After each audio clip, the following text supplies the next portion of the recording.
Welcome to the Slop Farm. Enjoy the video. You begin by opening System Settings. Don't pause, do it now. Once open, you'll target Lock Screen or Battery/Energy Settings because Mac OS splits timeout controls. Make sure you test both battery and power adapter states. They behave differently. You're doing this to save power and lock the screen automatically for security. With settings ready and both power states tested, move to the specific timeout fields so you can pick exact intervals for display sleep and screen lock. Now find Lock Screen or Battery/Energy Saver in Settings and open the relevant pane. You'll see choices like Turn Display Off After, select a short interval on battery, and a longer one on charger to balance life and convenience.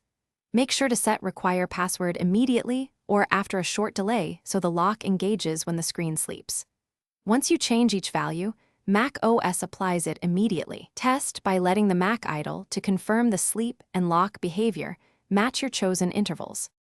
Finish by locking the screen manually and observing whether the display turns off in the chosen time. This confirms success. If the Mac won't sleep, check Activity Monitor for apps preventing sleep, quit media players, and review battery background activity. Also make sure Mac OS is up to date. System bugs can block timeouts. If problems persist, reboot and recheck settings. If an app is the cause, quitting or updating that app usually restores normal timeout behavior. Thanks for watching.